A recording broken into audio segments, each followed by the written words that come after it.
Bayangkan seorang pejuang tua, berdiri gagah di tengah ribuan musuh, dadanya membusung, jiwanya membara.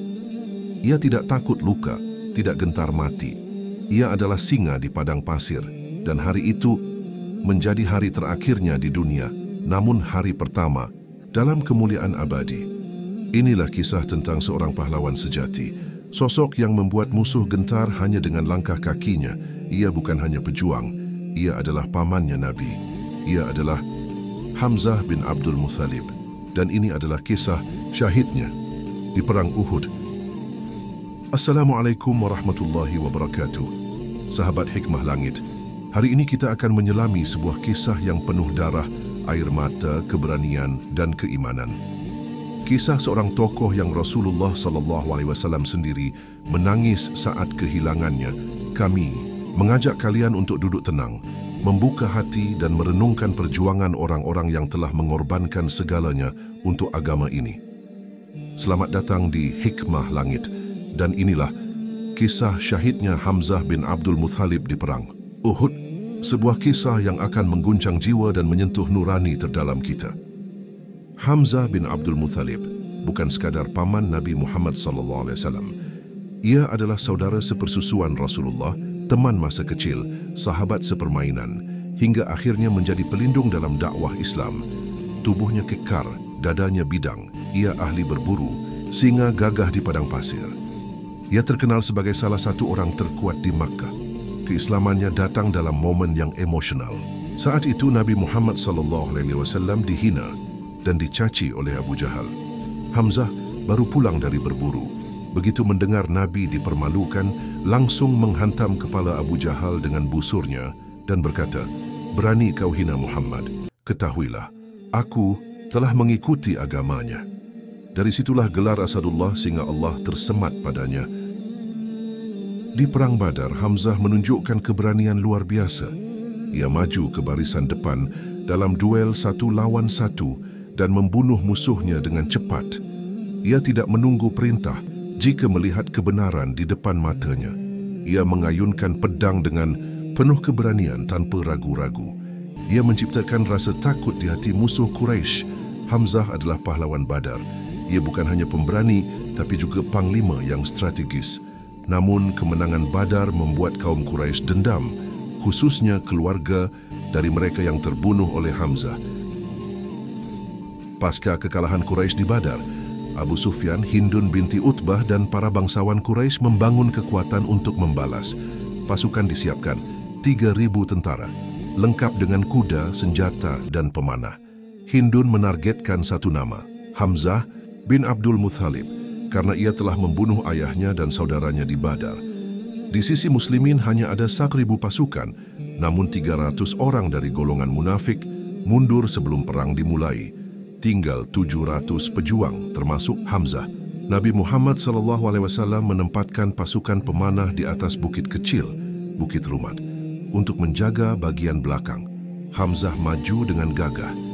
Ia tidak memakai baju besi penuh, hanya membawa pedangnya dan semangat iman. Ia tahu, Uhud bisa jadi perang terakhirnya.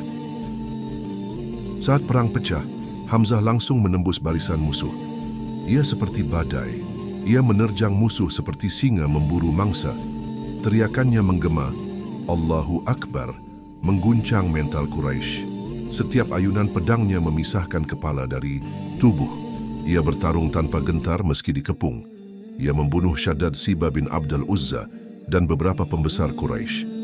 Sahabat-sahabat mengatakan, "Kami melihat Hamzah seperti singa yang mengamuk.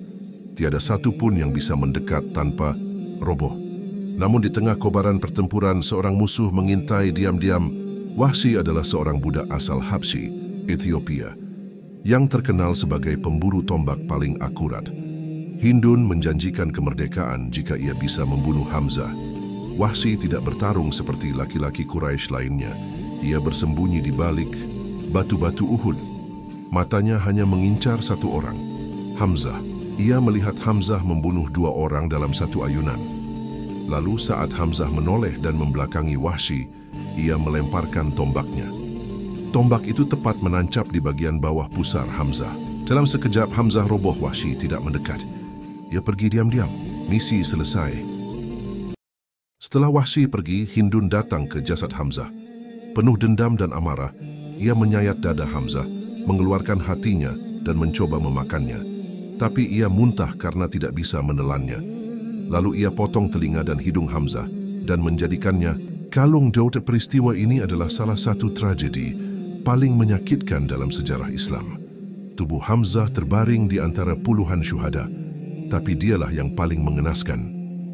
Saat perang mereda, Rasulullah berjalan mencari pamannya. Ia temukan tubuh Hamzah yang sudah termutilasi. Nabi Muhammad SAW menangis keras. Ia tidak pernah menangis sedalam itu sebelumnya. Tidak ada musibah yang lebih berat dari ini, kata Nabi Daud. Beliau berdiri lama di sisi jenazah pamannya. Air mata mengalir deras, para sahabat ikut menangis. Suasana Uhud berubah sunyi, langit seperti ikut berduka. Hamzah dimakamkan di kaki gunung Uhud. Nabi Muhammad SAW ingin memakamkannya sendiri. Bahkan beliau bersabda, "Aku belum pernah merasakan luka sedalam ini. Semoga Allah merahmati Hamzah. Ia adalah penghulu para syuhada." Nabi Muhammad SAW melarang balasan mutilasi karena wahyu turun melarangnya. Ini menunjukkan Islam menjaga kehormatan bahkan dalam perang. Beberapa tahun kemudian setelah penaklukan Makkah, Wahsy masuk Islam.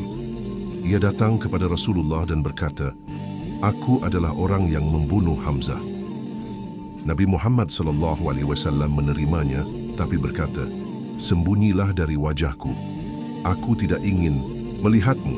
Wahsy kemudian mengasingkan diri. Ia tetap beriman dan beribadah, tapi selalu membawa luka itu dalam hatinya. Ia akhirnya menebus dosanya dengan membunuh Musailamah Al-Kazab, nabi palsu, di Perang Yamamah.